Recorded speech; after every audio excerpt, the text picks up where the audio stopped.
Bom, hoje nós estamos indo para o capítulo 27, já, né? E aí, Deli vai fazer o resumo para a gente? É isso aí, Rita.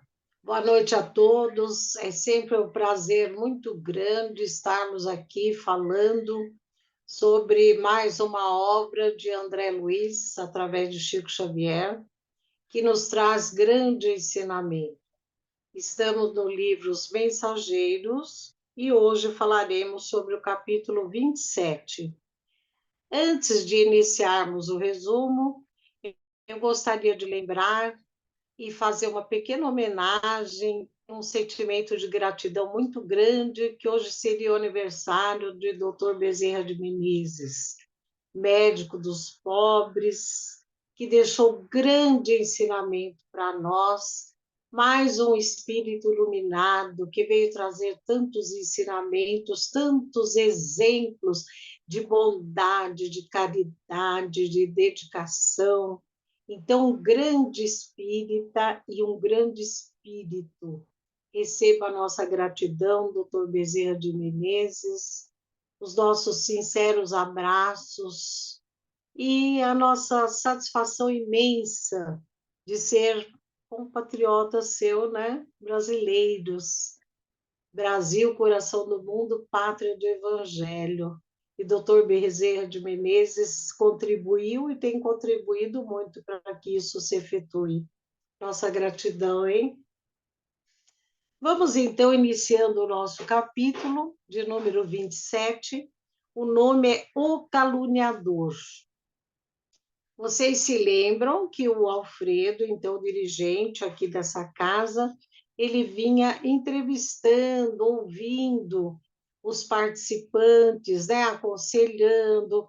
André Luiz ainda cita muito a paciência dele em falar com as pessoas, aquela compreensão, aquele carinho, que vem aqueles casos de sempre pedindo notícias da terra, e ele está ali todo paciencioso, né?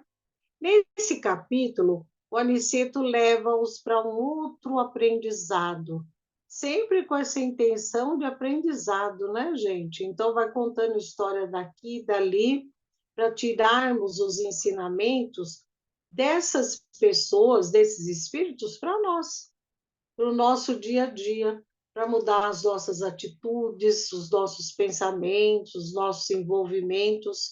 E esse capítulo é muito rico nisso, porque ele vai falar de uma pessoa que está ali como um louco, né? Falando, resmungando.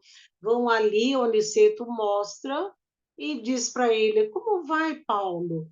É quando ele ouve o nome dele, ouve o Aniceto falando, ele meio que recobra um pouco a lucidez.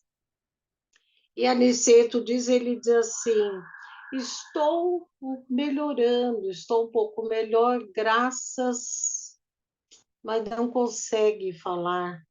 Aí Aniceto diz, graças o quê? Ele, com muita dificuldade, diz, graças a Deus. Porque, por incrível que pareça, quando a pessoa está passando por muita dificuldade, pensamento muito atordoado, uma gratidão simples, como dizer graças a Deus, para essa pessoa é muito difícil. Perceber que está sob o comando de uma entidade maior, de um Deus que coordena todos os movimentos do universo, e a pessoa às vezes se acha incapacitada, né, de compreender isso e de expressar. Aí o Aniceto até comenta com eles: olha, vem a diferença entre os que dormem, os que estão loucos e os que sofrem. Parece-me que a Yolanda vai dar um ênfase nesse assunto, né? A diferença entre uma coisa e outra. Porque lá no nosso lar, onde o André Luiz e o Vicente tinham mais experiência, eles não tinham deparado ainda com esses casos, aqueles que ficam sempre dormindo, lembram-se? E aqui, no caso, esses que ficam enlouquecidos, a mente fica muito perturbada. E aí, o Aniceto sugere para o André Luiz e para o Vicente para outra vez eles aplicarem aquele poder que eles ganharam. Lembram-se nos capítulos atrás? Eles têm um pouquinho o poder de penetrar na mente da pessoa, não para fazer fofoca, não para ver novela, né? Mas para ter um aprendizado. E nisso, o André Luiz se concentra ali na capacidade mental do Paulo e vão percebendo uma coisa estranha. O movimento, André Luiz fala muitas mulheres, homens ali no meio, aquele tumulto, aquela coisa, muitos maldizendo, maltratando. E surpresa, dentre aquelas mulheres, a Esmalha com parecer mais envelhecido, entristecido, sofrido. André Luiz começa a não entender a situação. E nisso ele vê o Alfredo também. O Alfredo também com uma expressão mais envelhecida, mais assim, meio atordoado. Aí ele olha para o Aniceto e fala: eu estou estupefato, o que está acontecendo? E o Aniceto já sabia, falou: você está vendo aí, né, a Ismalho, o Alfredo. Aí ele alerta, fala: você se lembra da história do Alfredo, do que ele teve quando encarnado com a Ismalha? Aí eu vou dizer para vocês até procurarem lá no capítulo 17, quando fala o romance de Alfredo.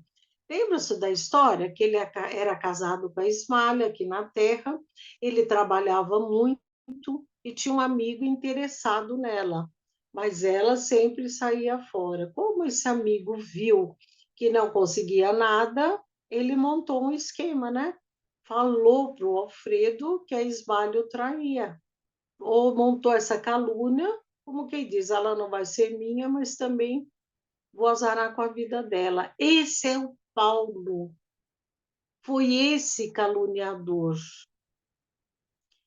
E aí eles falando, mas meu Deus, como é que ele veio parar aqui? É por acaso? Não, o Alfredo ficou muito, né, perturbado depois que desencarnou, maldizia esse amigo, mas aí ele queria ficar junto com a Ismael e nunca conseguiu, nem havia. Aí ele foi orientado que ele teria que trabalhar esse perdão para esse amigo, para ele conseguir ver, pelo menos conviver com a Amália de vez em quando, porque ela era um espírito superior. Aí vai contar aqui no capítulo, eu acho que o Radamés vai trabalhar essa parte do perdão, o quanto ele teve que ir trabalhando isso na cabeça dele, até ele conseguir trazer o Paulo ali para tratamento, e ele conversa com o Paulo todos os dias. Então, ele foi ressignificando essa história, esse acontecimento durante todo esse tempo, um esforço muito grande para poder mudar essa situação toda.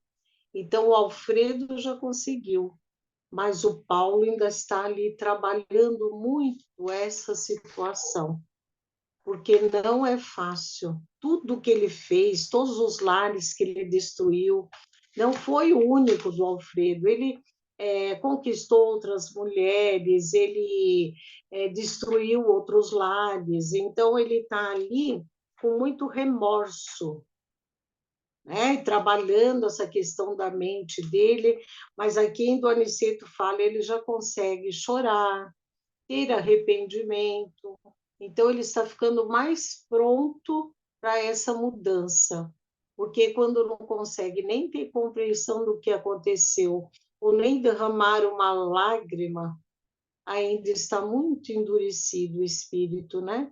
E graças ao Alfredo, o Paulo está tendo essa chance de se melhorar. Mas mostra aqui também o quanto isso faz bem para o Alfredo, para ele se livrar daquela situação onde ele também foi errado. Eu creio que o resumo do capítulo é esse. Quem leu também está aí lembrando bem, né, de como que é, e quem não teve oportunidade de ler, leia, porque dá para a gente aprender muita coisa. Muito obrigada. Obrigada, Evelyn. Ah, quem começa? Yolanda? Então, Isso, boa noite mais uma vez. Esse capítulo ele é recheado ali de informações que bastante interessantes, né, para a gente aprofundar. E aí, o primeiro tema, como a Ideli já adiantou, a minha sugestão, né, a minha proposta é que a gente analise essa condição, essa diferença entre espíritos, né, que eles falam. Tem aqueles que dormem, os loucos e os sofredores. Que diferença é essa, né? O que que acontece? Está todo mundo perturbado, está todo mundo doente, está todo mundo necessitado, mas tem uma diferença ali. Ele até esclarece que no nosso lar não há os que dormem. Esses que nós vimos, os adormecidos, aí vamos lembrar, nós estamos, André, Luiz e Vicente estão visitando um posto de atendimento que fica fora, né, da colônia Nosso Lar, mas pertence, faz parte ali de toda a estrutura.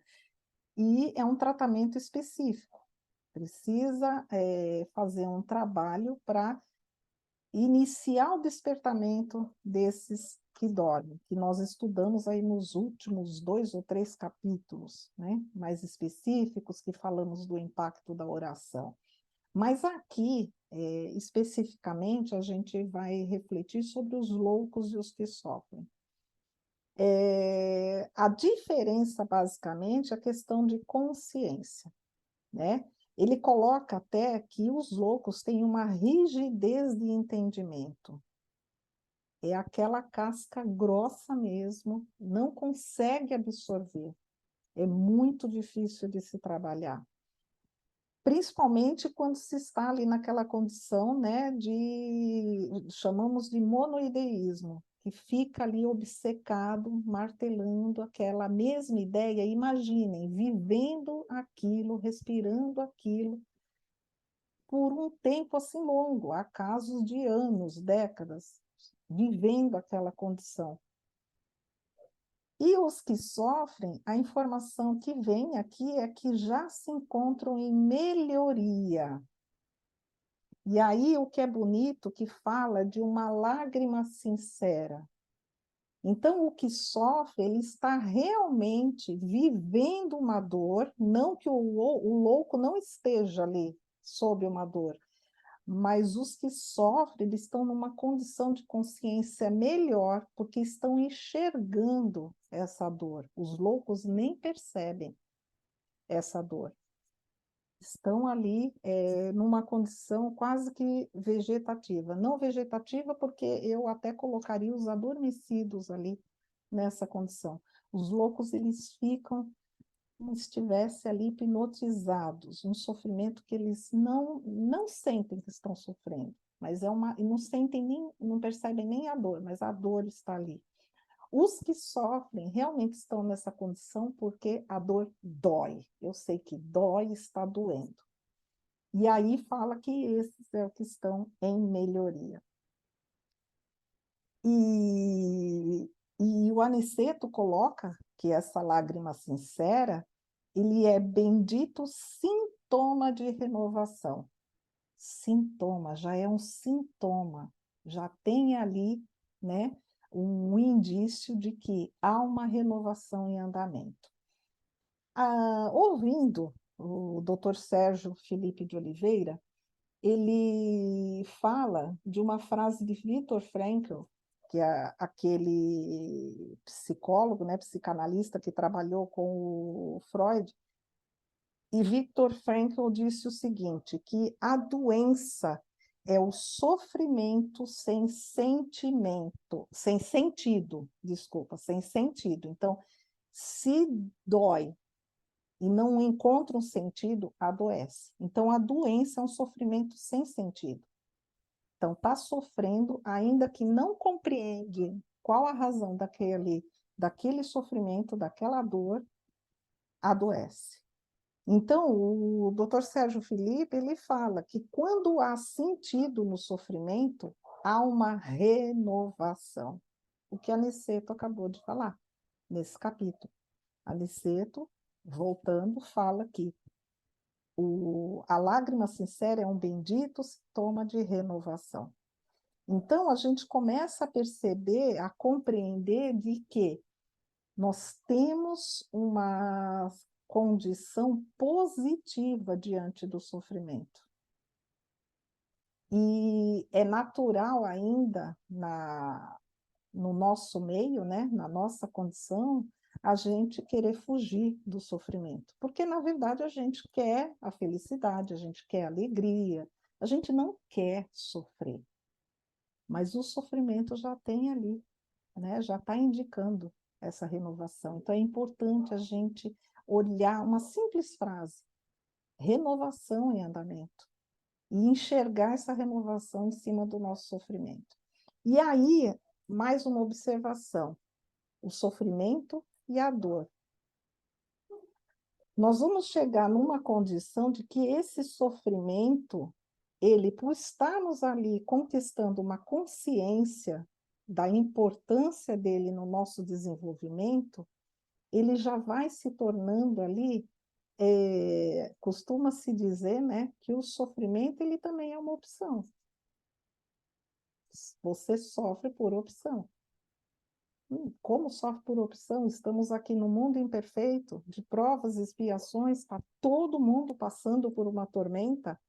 Então, a dor, ela é necessária para nos tirarmos do comodismo, nos tirarmos daquela condição, da zona de conforto, né? Daquela condição que a gente corre o risco de tanto fugir, né? Porque queremos só alegria, queremos só prazeres da vida, não queremos passar pela dor. A dor ela é necessária para nos movimentarmos, para nos fazer sair da condição de paralisia, da condição de estagnação.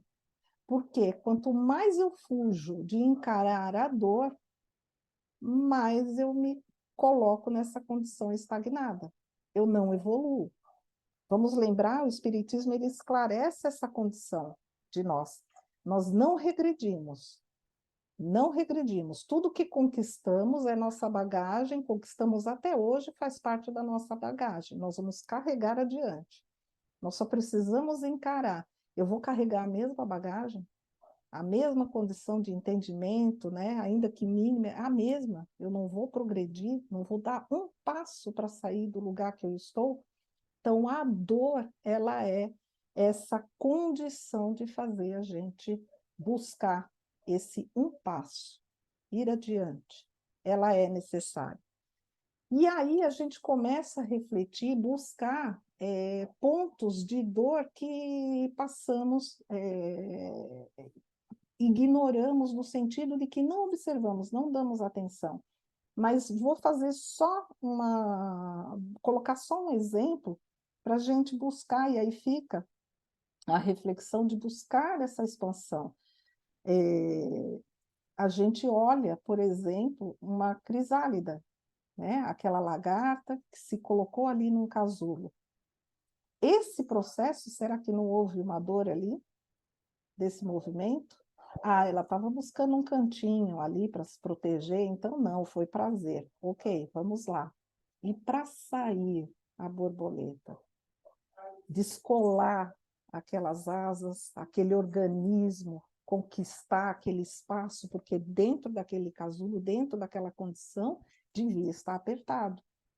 Então, ela precisou passar por um processo de dor. Se ela desiste por não querer encarar essa dor, nunca saberia o que é voar. Então, é um exemplo pequeno para a gente observar no nosso dia a dia. O quanto eu posso estar fugindo de uma dor e vou deixar de conhecer o que é voar ao encarar essa dor.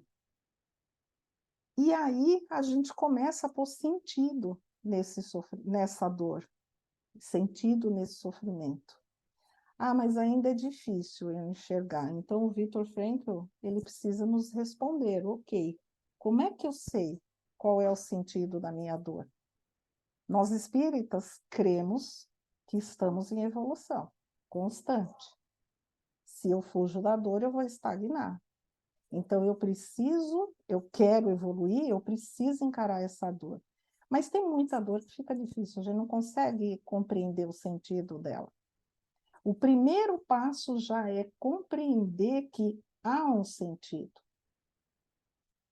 E esse sentido ele vai se tornando ali, né, mais claro para nós, conforme vamos nos esforçando ali para reconhecê-lo. Mas ele está ali. Muitos não vão identificar nessa encarnação, né? Falando de nós aqui, muitos não vamos identificar ainda o motivo das nossas dores nessa encarnação. Talvez vai ser necessário aí um processo no desencarne ou até num processo durante essa erraticidade, né? Permanecer ali na espiritualidade para compreender o que foi a dor falando da última encarnação apenas, hein? Porque o leque é gigantesco.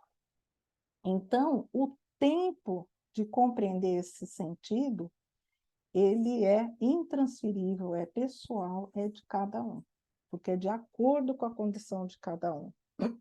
Desculpa, gente, com licença. Então, essa primeira condição. Então, a gente começa a perceber que, ok, tem um sentido, estou em renovação. Se eu repetir isso para mim todos os dias diante da minha dor, está doendo, eu quero ficar aqui chorando, lamentando. Mas se eu ficar repetindo isso, faz parte do meu processo, é renovação. Será que um dia, atrás do outro, eu já não vou acordando com mais vontade de viver? Porque eu estou acreditando que há uma renovação, mesmo não reconhecendo qual é o sentido dessa dor? Eu faço também a sugestão, não precisem, vocês não vão precisar aqui se abrir, né? Isso não vai ser uma terapia de grupo, mas tenho certeza que cada um de nós tem pelo menos uma dor ali que está pegando. Alguns mais, outros menos. Mas basta refletir sobre essa dor, esse ponto que pega e que é ali algo muito fundo, que você quer, você passa por ele também, tem aqui, passa por ele e falou, eu não vou pensar nisso, deixa a vida levar. Ah, lá na frente eu resolvo isso. Mas pega, é uma dor que pega. Alguns estão tentando resolver, mas está difícil. Olha, eu estou tentando encarar essa dor e está difícil. Esse processo, se nós somente entendermos, estou em renovação, já não seria um consolo para nós? Então, fica aí uma reflexão. E enquanto a gente reflete nesse ponto do sofrimento, me permitam, né, não quero tomar muito tempo, mas enfim, me permitam trazer o capítulo 11 do livro Boa Nova, e fica a sugestão. O Sermão do Monte é o capítulo 11. O que nós temos aqui? Nós temos ali uma condição de que Jesus já estava sendo bastante conhecido, né? Humberto de Campos traz essas informações para nós nesse livro. Ele traz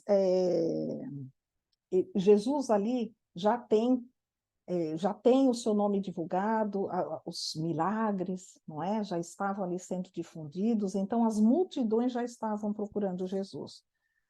E a coisa estava ficando, crescendo, de tal forma que os apóstolos, ou seja, aqueles diretos de Cristo, já eram procurados. Por quê? Já que eu não consigo chegar no homem, eu vou no amigo do homem, no assessor do homem, né? Eu vou buscando ali aquele que conhece o amigo do amigo para chegar nele. Porque todos ansiavam muito obter essas bênçãos, tudo aquilo de maravilhas que Jesus promovia. Então, os apóstolos eram muito procurados. E nessa passagem aqui, conta de Levi.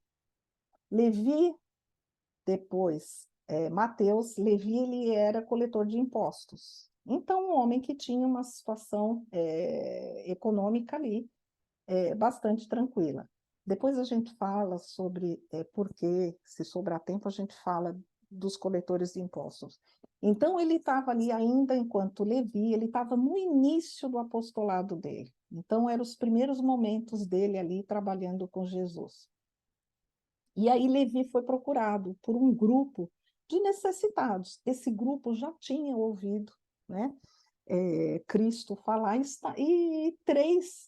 esse grupo se aproxima dele com muita vontade de, olha, o que a gente pode fazer para ajudar aí no projeto do Cristo, né, de Jesus, porque, na verdade, Cristo foi, esse termo vem depois. Então, para fazer parte desse projeto, desse reino de Deus aí que Jesus está divulgando, queremos trabalhar também nisso. E Levi pega, olha para aqueles sofredores que era uma variedade grande, e começa a conversar com eles, dizendo o seguinte: olha um trecho que Levi fala para 3 deles, era um grupo e 3, que olha o que Levi fala. Que poderás realizar, Lisandro, o primeiro, aleijado como és? O que você pode fazer aleijado no reino de Deus? Você vai poder ajudar em quê? Aí ele vai para o Áquila, que é o segundo.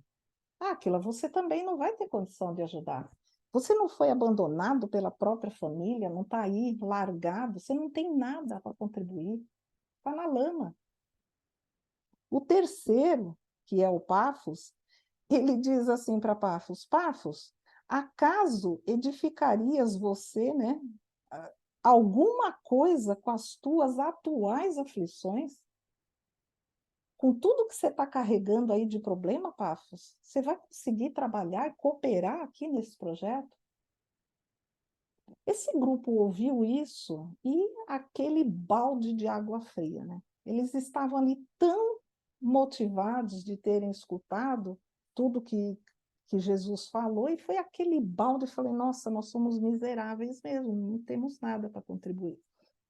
Passa um tempo, Jesus ali entra, isso foi na casa de Levi, isso está ali em Cafarnaum, e aí Jesus vem com André, começa a conversar ali, os 3, André, Jesus e Levi, e aí Levi, orgulhoso, né, que está pondo ordem, organizando ali os que estão procurando por Jesus, fala: olha, acabou de acontecer isso e isso. O que é bonito é a bondade de Jesus, né? Eu tava, quando a gente lê e imagina, eu falei, eu ia pegar, não sei o que eu ia fazer com Levi, como é que você faz isso? Mas olha o que Jesus fala, né? Diz que Jesus fixou o olhar no discípulo com profundo desvelo. Esse é Jesus, não é a Yolanda. E com bondade falou, batendo-lhe levemente no ombro. Eu já ia partir para as vias de fato, mas, enfim, é Jesus aqui, vamos lá. No entanto, Levi, precisamos amar e aceitar a preciosa colaboração dos vencidos do mundo. Os vencedores da terra não necessitam de boas notícias. Eu estou trazendo um resumo, é uma lição que eu insisto. Deem uma lida, que ela é maravilhosa, é rica em detalhes dessa conversa de Jesus com Levi. E aí, Jesus, mais depois, mais para frente, fala assim: olha, os oprimidos, os aflitos, os caluniados, gente, os sofredores aqui, hein? Sentimos-los tão unidos ao céu nas suas esperanças. Levi tinha acabado com a esperança dos 3. E aí, Jesus fala, para finalizar aqui, nessa parte, dizer assim: Levi, você já observou algum vencedor do mundo com mais alta preocupação do que a de defender o fruto de suas vitórias materiais? Então, quando nós somos vencedores, né, busquem aí as nossas alegrias. A gente quer celebrar aquilo eternamente. Esquecemos do resto, que a gente se apega naquela coisinha que nos deixou, trouxe aquela alegria que naquele momento é uma felicidade infinita, porque ainda não sabemos o que é a verdadeira felicidade. E aí, para adiantar, Levi ainda buscando desculpas. Gente, eu me enxerguei em Levi agora.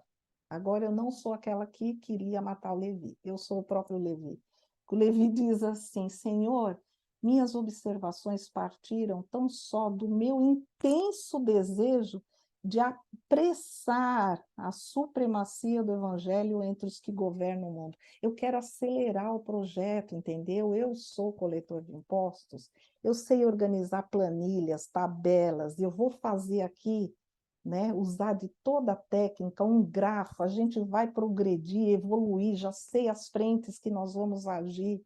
Levi estava com esse pensamento, porque Levi ele faz parte, nesse momento, daquele grupo que acreditava que esse reino de Deus que Jesus estava trazendo era aquele reino da revolução, de retirar os governantes, de assumir o lugar daqueles governantes da terra. Muitos se equivocaram nesse pensamento. A gente viu, sabe o que aconteceu com Judas. Então, Levi estava com essa situação também, fazia parte desse grupo. Vamos apressar, vamos acelerar isso daí. E aí Jesus diz o seguinte, Levi não acabou de falar, olha, a gente quer apressar isso entre os que governam o mundo. Jesus calmamente diz para ele, quem governa o mundo é Deus. E aí desce, vale a pena olhar o que Jesus explica bondosamente para Levi. E mais adiante, o que acontece? Levi ali já estava, né, assombrado, já estava de, puxa, acho que eu dei uma mancada boa aqui, né? Vou perder o posto de apóstolo, né? Comecei mal. E aí, Jesus explicando tudo para ele, o que que acontece? Jesus se direciona no final dessa conversação toda, que é linda, deem uma olhada nesse texto, e aí Jesus se direciona, tinha uma multidão já aguardando, porque foi neste dia que Jesus ali, pela primeira vez, traz o Sermão do Monte. E aí, no Sermão do Monte, um trecho, Jesus começa, né, colocando, e aí coloca, bem-aventurados os pobres e os aflitos, bem-aventurados os sedentos de justiça e misericórdia, bem-aventurados os pacíficos e os simples de coração. E o texto aqui diz que Jesus falou longamente com todos. E, novamente, né, esse texto mostra a condição de magnetismo de Jesus, novamente recuperando ali a esperança de todos, inclusive daqueles que tinham levado o balde de água fria de Levi. E Levi também bebeu aí e despertou para esse entendimento do que é essa felicidade, do que é esse reino de Deus. E o que Jesus estava falando sobre os que sofrem, de aproveitar todos aqueles, inclusive o mínimo que algum sofredor pode oferecer. Então, Levi ficou tomado, e no final ali, quando já estavam dispersando, Levi identifica aqueles que ele, né,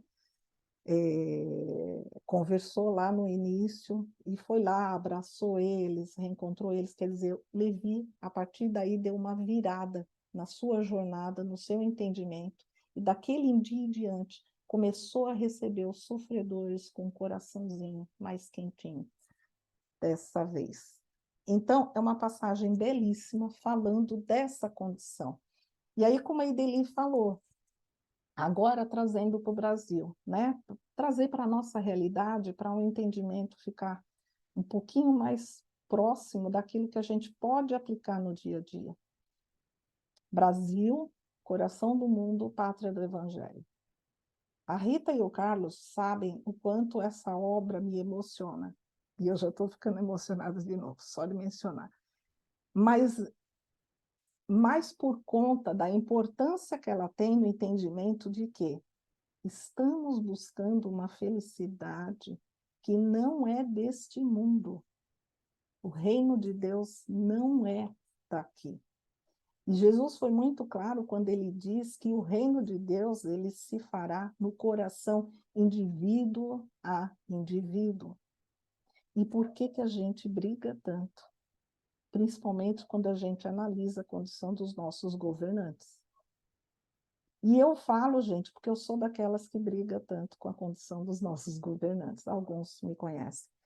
Então, eu particularmente tenho essa dificuldade. Por isso essa lição para mim, ela cala muito fundo. Eu preciso ter esse capítulo 11 ali, ó, como ali no roteiro, né, na lista de tarefas do dia, ler, por isso que é uma lição que eu gosto de ler vez ou outra, para me lembrar. Não é dessa forma, não é de forma abrupta. Nesse capítulo 11 do Sermão do Monte, Jesus vai dizer: é um longo processo, gradual. É preciso a gente entender que o tempo é necessário para se fazer, para se depurar essas imperfeições. E a importância de se acolher todos os sofredores, todos os sofredores. Mas não acolher apenas, o que é bonito dessa lição, não acolher apenas porque nós precisamos ter ali de misericórdia, de compaixão, mas porque eles também têm o que oferecer. E aí eu olho para mim, imperfeita, com as minhas dores, e agradeço estar num grupo como esse, que permite eu colocar aquilo que eu tenho de melhor, que ainda não é o ideal, mas que a gente vai buscando trabalhar. E assim eu tenho certeza que eu falo por cada um de nós. A nossa contribuição dia a dia, no estudo como esse, na nossa família, no nosso grupo de trabalho, enfim, nossos amigos, é fazer esse esforço de, mesmo com a nossa imperfeição, com os nossos sofrimentos, nós temos condições de contribuir, de auxiliar, de fazermos algo melhor ali para a nossa jornada. E essa é a reflexão que eu trago nesse momento aqui para vocês. E aí, dá para compreender a renovação mesmo não tendo clareza do sentido do nosso sofrimento? É isso. Silêncio profundo.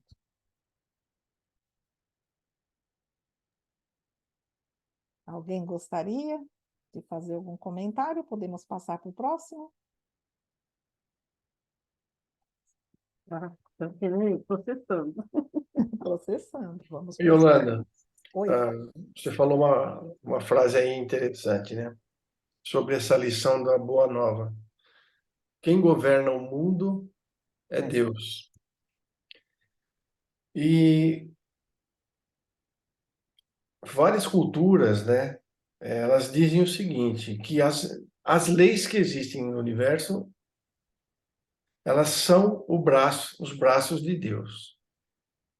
Então, quando alguém sofre, é porque ele está indo contra as leis de Deus. Quais são as leis de Deus? As leis universais. E nós não conhecemos todas. E então, cada vez que a gente quebra essa lei, nós sofremos. E aí, o grande lance é a gente entender o porquê do nosso sofrimento. Pelo menos ter a noção de que se eu estou sofrendo, não é porque eu estou sendo castigado ou coisa assim. Não, é porque existe uma lei e está falando, olha, não é por aí, é por aqui. Então, nós temos essa oportunidade de achar novos caminhos para não sofrer, né? Divaldo diz o seguinte, que todos nós passaremos por processos dolorosos, todos. Mas é uma grande felicidade saber extrair do processo doloroso o aprendizado ou a lição que nós transgredimos. Então, cada vez que a gente não quer aprender ou se recusa, e aí a revolta é ruim, porque você fecha os olhos àquilo e você vai sofrer indefinidamente, enquanto não aprender o significado do seu sofrimento. né? Eu acho que isso é o que tem que nos orientar, né, para ter mais tranquilidade, ao invés de ficar revoltado, não. Poxa, onde que eu errei? O que que eu preciso fazer? Então, exato. E o primeiro passo é entender que se está doendo é porque tem um aprendizado. É esse o primeiro passo. A dor, como você disse, ela vem porque quebramos uma lei, não é? Se eu atravesso a rua sem olhar para os lados, sem ter cautela, eu posso sofrer ali um acidente, isso vai doer, machucou a matéria, né? Em casos mais graves, perdi uma oportunidade ali de uma vida. Então, é uma dor. Por quê? Porque eu quebrei uma lei, uma regra. É importante ter esse cuidado. Estou cuidando da minha saúde? É uma lei, respeitar o organismo. Estou cuidando da minha saúde mental? Estou cuidando daqueles que estão, né, sob a minha responsabilidade ou convivem comigo que eu posso colaborar? Estou deixando de fazer aquilo que eu sei?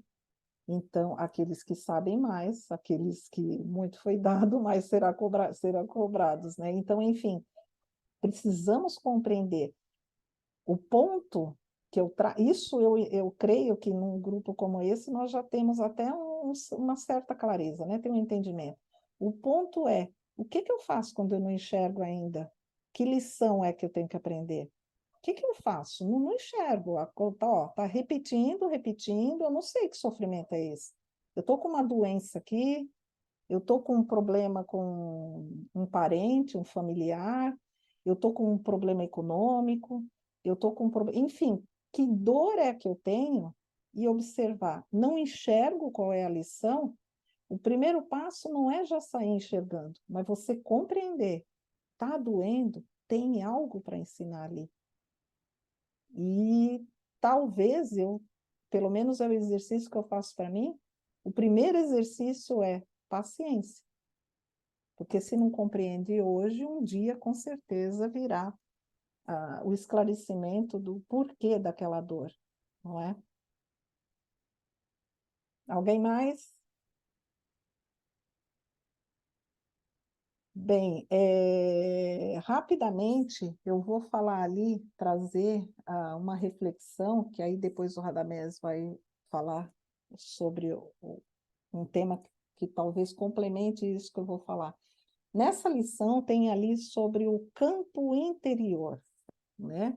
Ele fala de uma tela mental que se observa, vamos lembrar aquela condição de Paulo.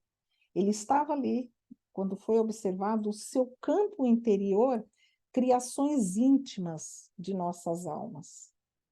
Então, lembra que eu falei daquela condição do monoideísmo, né? Você fica com aquela ideia, aquela imagem se repetindo, e você só vivendo aquilo.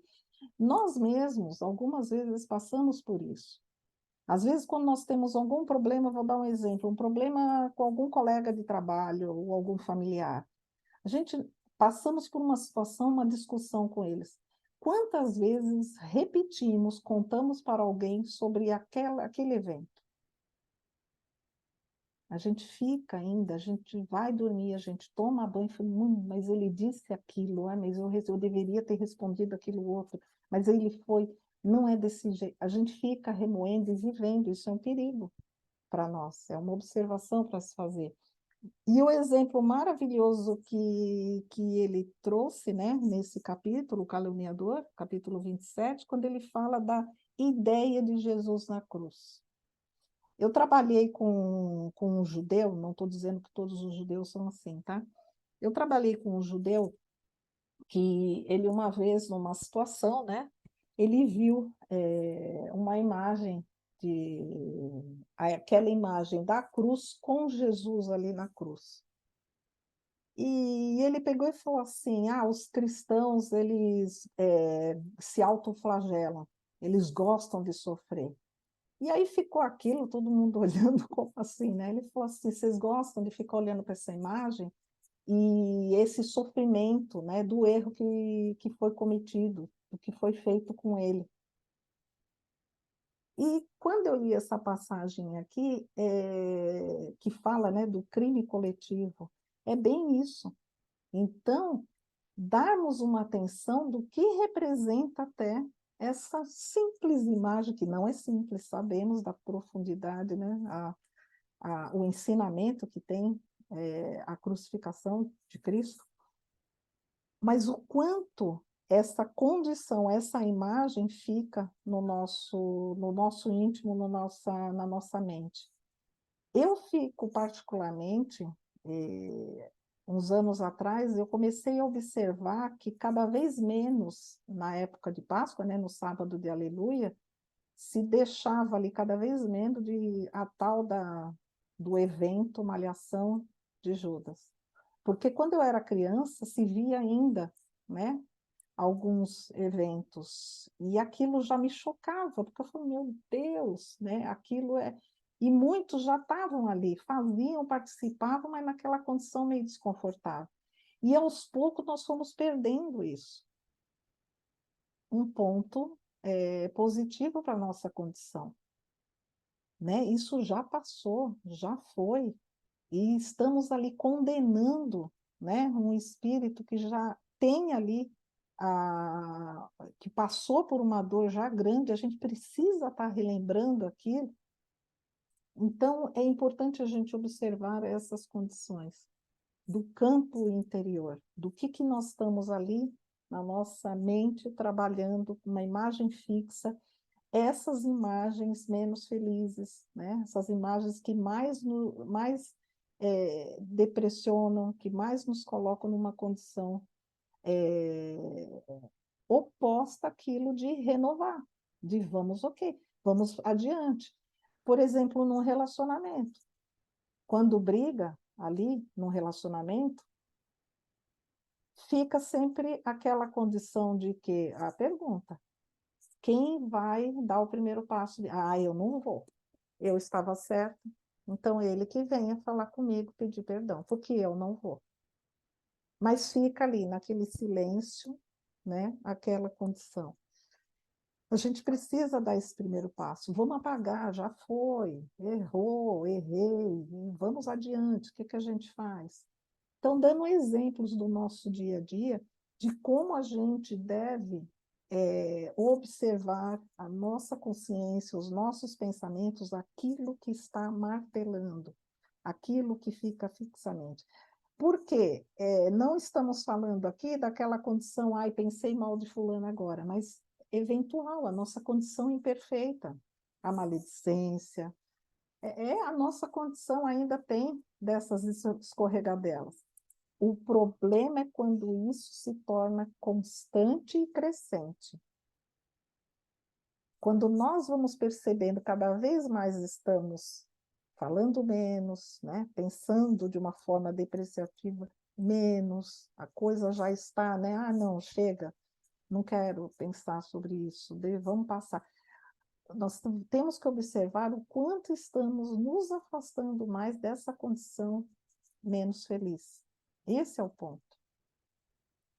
Para fugir dessa condição de monoideísmo, de ficarmos ali presos numa condição de vibrações tão baixas. Então, essa do campo íntimo também é uma reflexão. E aí, nesse ponto, ele fala do dever e da dívida. O dever possui as bênçãos da confiança, e a dívida, os fantasmas da cobrança. Queremos conviver com fantasmas ou queremos obter as bênçãos? Então, é a reflexão. Dá trabalho cumprir dever, mas é por isso que as bênçãos são grandes.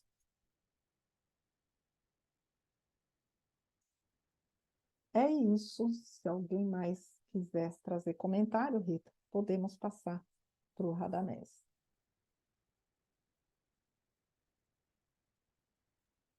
Pode ser, Radamés. Se a Yolanda quiser continuar, pode continuar. Espertinho, não? Segue aí, mestre. Muito bom, Yolanda. Então, a gente, seguindo a história aí, nós vamos encontrar o Paulo, né, nessa condição, nesse posto de socorro que é administrado ou dirigido pelo Alfredo. E aí a gente vai conhecer a história do Paulo, sabendo que ele é o grande caluniador, né? Então, a reflexão aí é sobre o perdão. E o interessante é que o perdão não é nada fácil se falar sobre ele. Mas é de vital importância, só para vocês terem uma ideia, no Evangelho, no Novo Testamento, a palavra perdão aparece 37 vezes, de tanto que se fala em perdão. E tem a passagem de Mateus, né, onde Pedro pergunta para Jesus quantas vezes deve perdoar o irmão quando ele peca contra Pedro, né, no caso. Então, quando o irmão peca contra mim, quantas vezes eu devo perdoar? 7 vezes?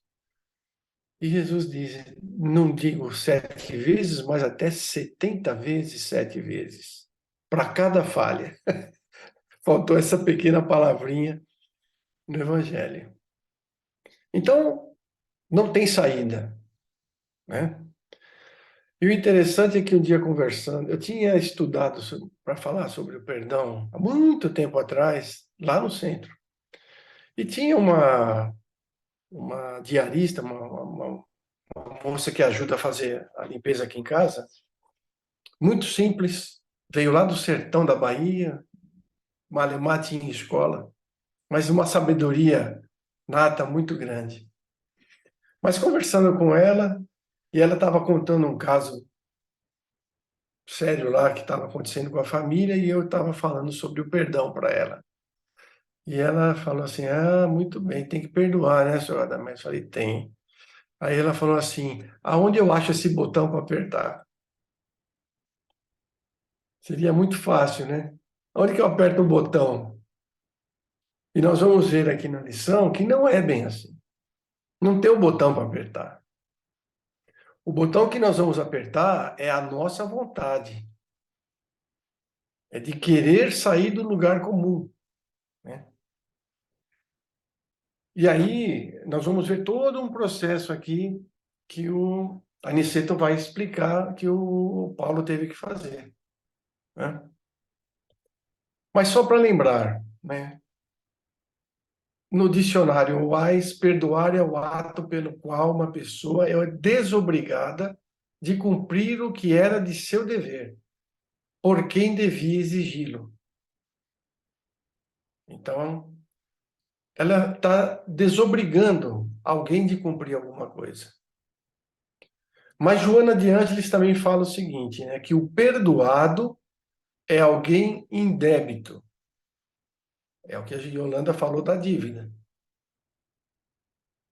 Quem é perdoado está em dívida, está em débito. Mas quem perdoa é o espírito que está no lucro, ou está nas bênçãos, como a Yolanda falou agora há pouco. Então é um processo que, na verdade, ele segue a lei de ação e reação. Se eu perdoo, eu sou perdoado. Não é assim?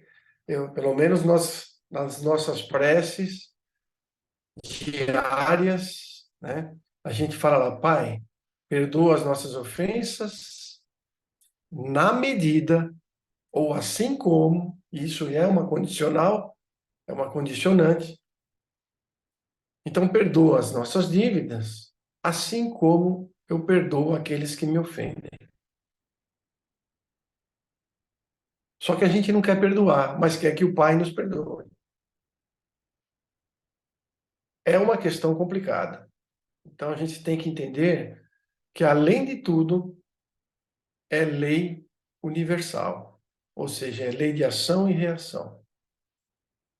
Eu deixo algo fluir e ir embora, não fico retendo aquilo, e ao mesmo tempo eu sou agraciado porque eu estou me livrando daquela situação. Mas não é um processo simples. Pelo contrário, é muito complicado, né? Como ele explica aqui, primeira coisa, né? Você tem que desejar. Mas para você desejar perdoar, você tem que começar a entender também quem você é. Quantas vezes você errou? Se você estivesse no lugar da pessoa, você faria a mesma coisa? Faria diferente? Nós não sabemos. Ou seja, para eu começar o processo que o Alfredo começou, é desejar. E para desejar eu tenho que ter um conhecimento. De saber que eu sou falível, de saber que eu vou errar muitas vezes ainda e gostaria que alguém me perdoasse. Então, Alfredo começou a desejar. A partir do momento que ele desejou, ele começou a procurar e alimentar essa vontade de perdão. A partir daí, ele começa a realizar o processo. Então, veja, tem que nascer lá no fundo do nosso coração e do nosso entendimento, as duas coisas.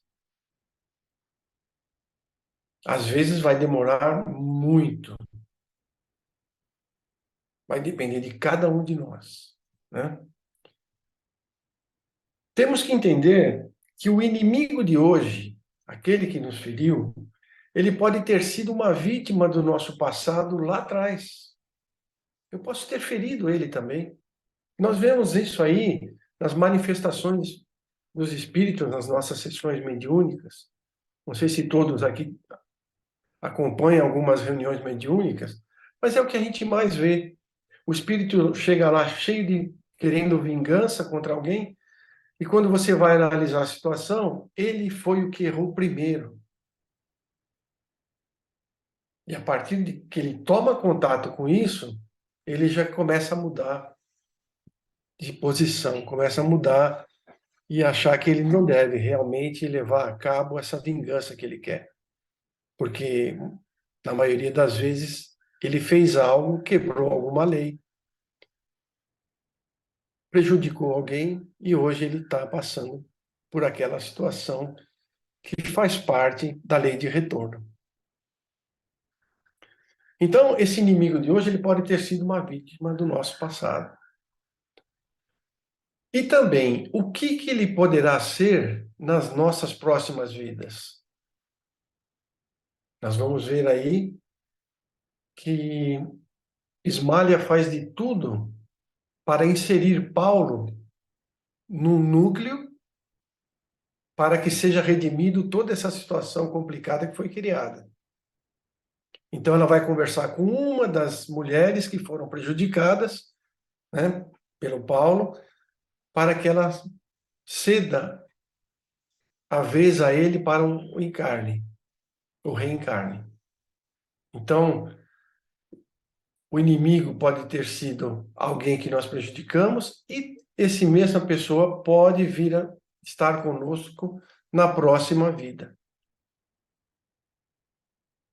São razões que a gente tem que levar em consideração na hora de buscar, de desejar, de procurar, de alimentar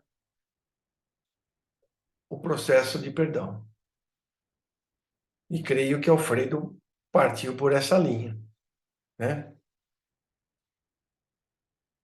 Tem uma passagem no livro Servidores da Luz na Transição. É um livro de Vanderlei Oliveira, escrito pelo espírito de José Mário. E lá ele fala uma coisa interessante. Ele diz assim, que o perdão só acontece quando temos a coragem de descobrir qual foi a nossa contribuição para que o contexto que nos magoou acontecesse. O que eu contribuí para que isso acontecesse? Então, no caso Alfredo, ele, a partir dessa análise, ele precisa de reconciliação, porque de repente ele percebe também que ele falhou, ele não acreditou na esposa. apesar de ser colocada numa situação muito difícil, que foi engendrada, foi manipulada, mas ele deveria, talvez, ouvir um pouco mais a Ismália. Nós não sabemos, mas ele provavelmente ele procurou descobrir qual foi a participação ou a contribuição dele para que acontecesse o evento. De o amigo, entre aspas, traí-lo, criando uma condição envolvendo a esposa. E aí, em algum momento, o ofendido construiu ou criou essa condição para que tal fato acontecesse. A partir desse ponto que você entende que você também contribuiu para isso de alguma maneira, seja através de ter feito algo no passado, lei de ação e reação, ou por omissão na sua vida atual, não fazer o que deveria fazer, não dar devida atenção que deveria, acreditou demais em alguém, sem precauções, né? Não sabe dizer não, fala sim para tudo e acaba se entrando em condições muito problemáticas. Criamos ilusões a respeito dos outros. É uma série de fatores que nós devemos analisar. Aonde nós poderíamos ter falhado para que tal coisa acontecesse? E aí sim, nós vamos perceber que nós necessitamos, é vital, a reconciliação, que é o primeiro passo que ele fala aqui também. Ele começou necessitado de reconciliação.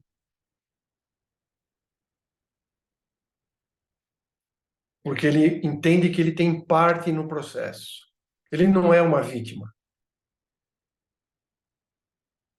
E aí ele passa a procurar ser uma pessoa caridosa. Porque todos nós necessitamos de caridade. Todos nós necessitamos que alguém em algum momento nos perdoe. Porque nós erramos o tempo todo. Pisamos no pé das pessoas sem querer, mas pisamos, ou até querendo, vamos lá e pisamos. E depois a gente quer desculpas, né? Quer que as pessoas nos perdoem. Então, se nós queremos que alguém tenha caridade para conosco, nós temos que ter caridade. É sempre a lei de ação e reação. Vamos fazer aos outros aquilo que a gente gostaria que nos fizesse. E Alfredo chegou nessa condição, não de graça. Ele diz que Alfredo sofreu muito. Enquanto ele estava naquele ódio, naquela condição de querer vingança, ele não conseguia enxergar Ismália, que já estava num outro processo, num outro patamar, porque ela perdoou. As mulheres sempre têm uma capacidade maior de perdão, né? Os homens são mais duros. Então, a partir do momento que ele entende que ele não pode mais ficar naquela situação, ele começa a sair do buraco, querendo galgar uma condição melhor. E ele fez, que ele perceberam que ele cresceu bastante a ponto de se tornar o coordenador do posto de socorro, né? Então, ele necessitava dessa reconciliação, ele começou a entender que tinha que ter mais caridade, ele adquiriu entendimento comparando situações. Olha que interessante, ele está estudando, ele está, né? Eu creio que esse processo demorou, ele não fala, mas demorou muito tempo. Aí ele sentiu piedade, porque todos nós precisamos que alguém um dia sinta piedade pelas nossas condições, né? Porque a gente sempre está necessitando de algo mais, de alguém que olhe por nós. E a partir de então começou a criar-se simpatia. Olha só, alguém que te feriu, como ele foi ferido, mas ele fez todo um processo a ponto de começar a sentir simpatia e, por fim, sentir por ele um amor de irmão para irmão. Pergunta, aonde está o botão? Aonde que eu aperto o danado do botão? Né? E aí a gente tem que lembrar assim, perdoar não é apoiar comportamentos que geram dores, tanto física como emocional. Não é eu falar que perdoe e continuar sofrendo. Isso não é perdoar. Porque você continua preso àquela situação. Não é ser conivente com um erro. Muita gente faz coisa errada e a gente está sempre perdoando e às vezes até conivente com o erro da pessoa. Não é nada disso. Também não é esquecer as faltas ou negar essa dor que nós sentimos, né? Porque se a gente não entender o processo, nós vamos incorrer no mesmo erro. Provavelmente Alfredo, em outras vidas, causou problemas dessa espécie. E a lei trouxe ele nessa situação. Então, se ele não entender essa situação, provavelmente ele terá que passar novamente, né? Perdoar é compreender o outro, compreender os limites do outro, as razões do outro, sem deixar de lado os nossos direitos e nossos limites, porque nós temos que respeitar os nossos limites. Temos que diluir os sentimentos negativos em relação ao outro. A gente tem que fazer um processo de diluição. E isso pode levar um tempo. Para alguém, ou para alguns, pode demorar séculos. Vai depender de quanto ele deseja mudar, de quanto ele entendeu a situação e fala, não, eu entendi, está na hora de mudar. E a gente percebe isso nas reuniões mediúnicas, quando uma entidade traz a problemática dele, e você consegue mostrar para ele, e ele consegue entender, tudo o que se passou, seja no passado, ou seja pelo desleixo dele da vida atual. E aí ele consegue, então, diluir ou até mudar o sentimento dele. Não tem uma chave que vira, mas tem um processo lento e gradativo. Porque a gente sabe que a natureza não dá salto. Bem, se a gente não consegue perdoar de cara, existem algumas coisas que o Evangelho nos traz, né? O Evangelho segundo o Espiritismo. A gente tem que começar não querendo mal à pessoa. Porque se ela me fez algo, a própria natureza, a física da questão, as vibrações dele não casam com a minha. Eu não vou querer bem essa pessoa nunca, se eu não começar a fazer todo um processo. Mas eu tenho que começar a pensar o seguinte, cara, eu não posso pensar mal. Vou começar, quando vier alguma coisa na minha cabeça, sei lá, vou procurar pensar uma coisa boa, mandar alguma coisa boa para ele, nem que seja mais ou menos. Ou mais menos do que mais, mas não importa. Há um processo todo para que a gente comece, né? E esse muro que vai nos separar, ou que nos separa, ele tem que começar a ser desconstruído tijolinho por tijolinho. A gente não pode fazer da pessoa, e o que a gente faz, normalmente, a gente pega, faz um bonequinho de voodoo e fica espetando a agulhinha nele, né? A pessoa tem que sentir o que eu estou sentindo. Não é por aí, gente. Porque quanto mais nós fazemos isso, mais nós nos entrelaçamos nessa situação, mais nós nos amarramos. Então, quando vier um pensamento da pessoa, vamos tentar imaginar um bom pensamento e enviar para eles, né? Perdoar é bom para quem perdoa. Livra-se de um fardo triste e pesado. A gente tira uma bola do pé. Sabe aquelas bolas presas com corrente? Então, quando a gente perdoa, efetivamente perdoa, nós abrimos essa chavinha, tiramos a bola que nos atava. E é isso que eu entendi, né? Todo esse processo não é fácil, e aqui está explicado muito bonitinho, que o nosso amigo aqui, Alfredo, teve a ousadia, a força, o poder de fazer. E é isso.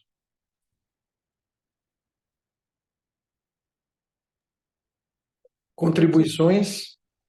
A gente vê assim, que nem André, a transformação deles, né, no plano espiritual, a de André mesmo, o exemplo dele, né, como ele chegou e como a vontade dele de ser melhor, de estar melhor, do Alfredo, né, ver quando ele encarnado, ele não deixou a mulher nem se explicar, já julgou, condenou, e agora, desencarnado, nesse desencarne, antes de uma próxima reencarnação, a transformação dele, né? A ponto de perdoar dessa forma. Ele, quando encarnado, ele não perdoa a esposa. E aqui ele perdoa o caluniador, né? O que provocou tudo.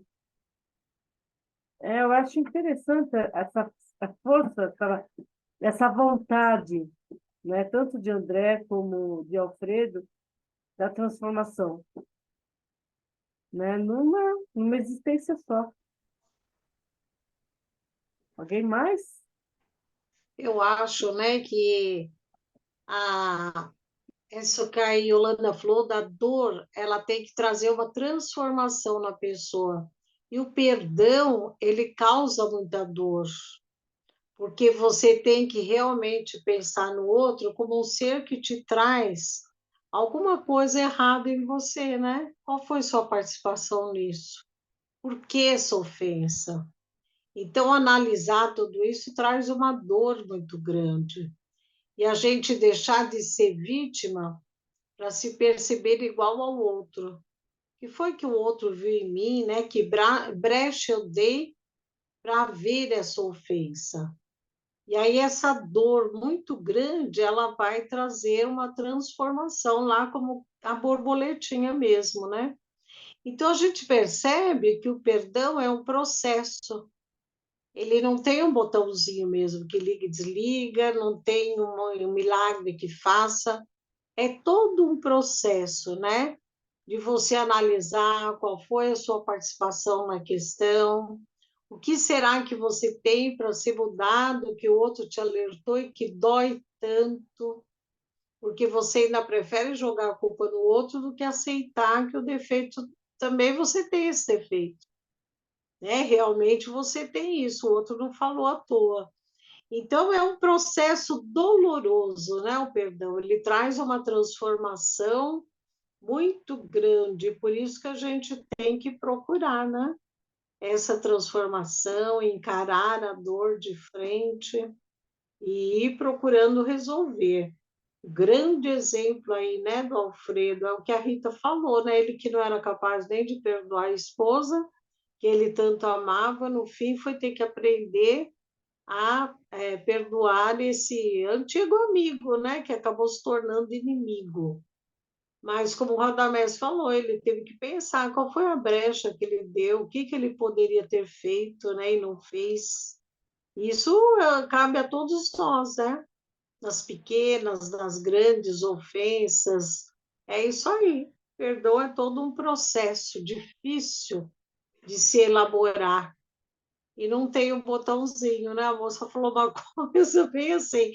Seria legal, né, se fizesse clique, esqueceu, não é isso? Né? É ressignificar. Você não vai esquecer o acontecimento. Tem que ressignificar e dar um novo rumo à vida. Muito interessante. Grande aprendizado, né?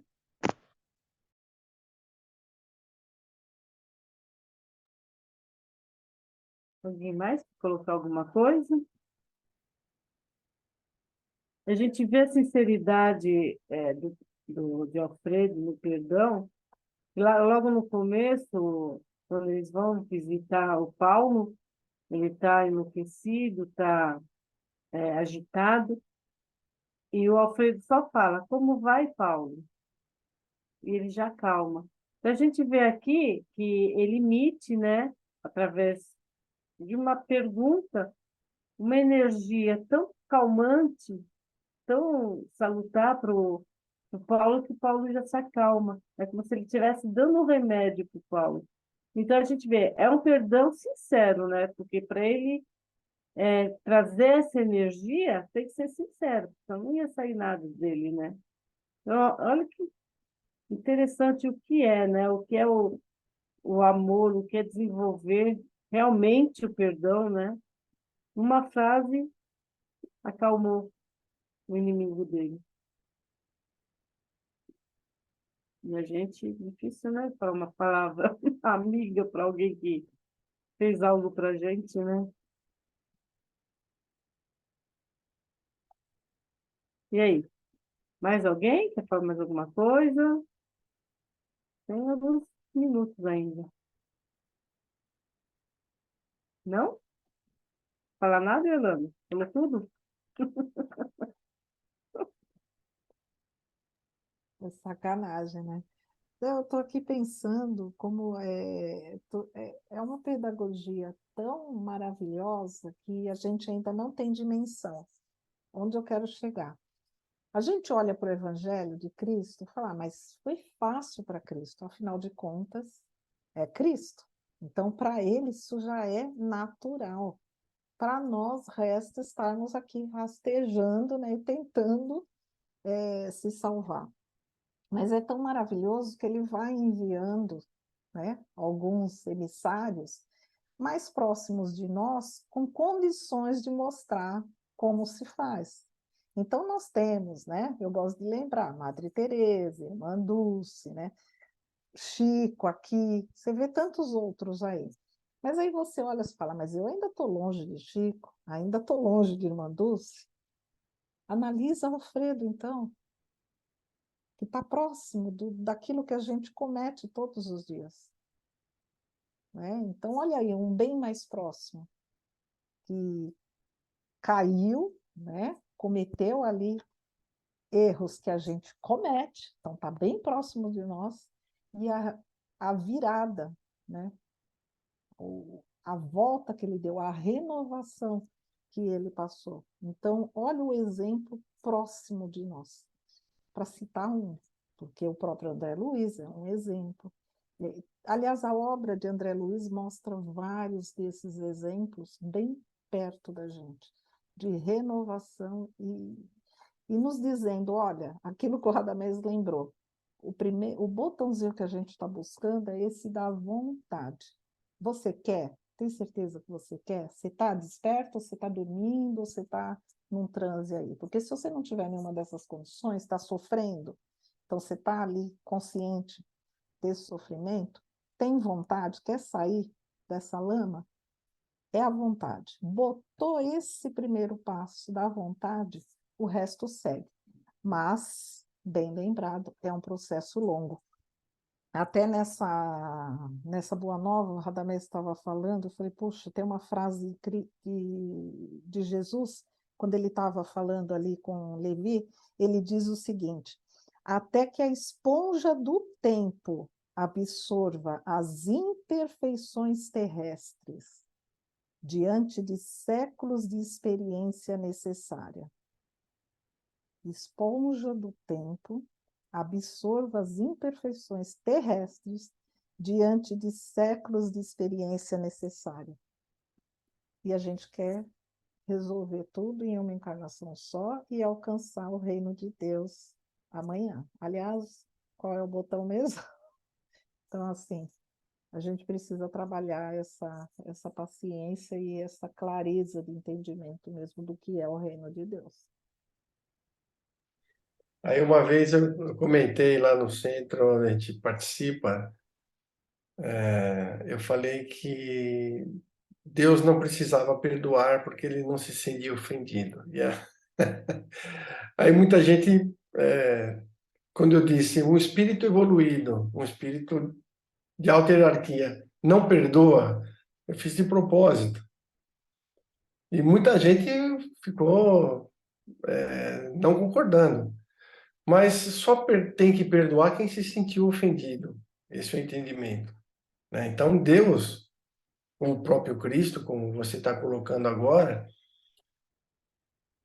ele não se sente ofendido, porque ele entende que nós somos, como crianças, espirituais. E quando uma criancinha faz algo que possa até te machucar, você deixa para lá, porque ela é criança, você sabe que ela não entende, não entendeu ainda.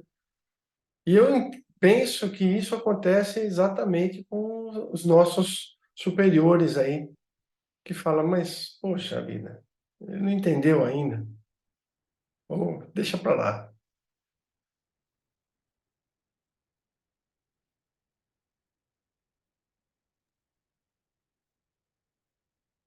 E aí, alguém mais quer colocar alguma coisa?